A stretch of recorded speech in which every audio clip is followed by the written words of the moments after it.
ဒီနေ့မီနူးလေးရတော့လေ ready made ငါတစ်တာဘူးကိုမတုံးတော့ပဲနဲ့ဈေးထဲမှာရောင်းနေဒီငါတစ်တာအဆူလေးတွေကိုဝယ်ပြီးတော့အသားလေးနှွှင်ပြီးချက်တဲ့ဟင်းလေးပါအရင်ဆုံးဘာကတော့နနွင်းရယ်စားရယ်အချုံမုတ်ရယ်အနှင်းငယ်ထည့်ပြီးတော့ပေါ့နော်အရသာလေးနှက်ဆက်ဝအောင်တော့နှက်ပြီးထားပါတယ်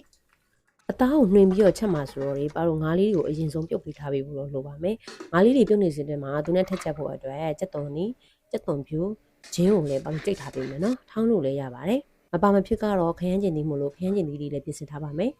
အခုဆိုရင်ငါးလေးတွေကလည်းပေါ့နော်ကြက်ပြီဆိုလို့ရှိရင်တော့ခဏလောက်အေးခံထားမယ်ပြီးရင်တော့သူ့အသားခက်ကြီးကြီးလေးတွေနှွှက်ထားပေးဖို့လိုပါမယ်နော်တကယ်လို့သေးလို့ရှိရင်ဟင်းထဲမှာကြေသွားတတ်လို့ပါဒါဆိုရင်ချက်ဖို့အတွက် ready ဖြစ်ပါပြီ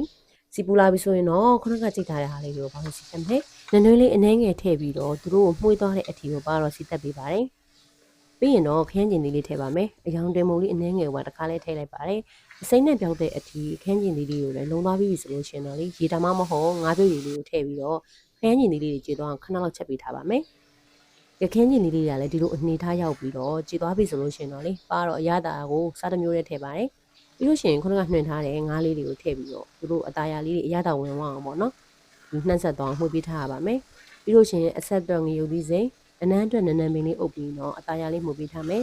အိုးချကန်နီးမှာမဆလာလေးအုပ်လိုက်ရင်တော့မွေးလေးနဲ့အရန်ကိုပဲစားလို့ကောင်းတဲ့ငါတစ်တာတားနှွှင်ချက်လေးရပါပြီဒါဆိုရင်ပါတို့ရေနောက်ဘလော့ဒီမှာဆက်တွေ့မယ်နော်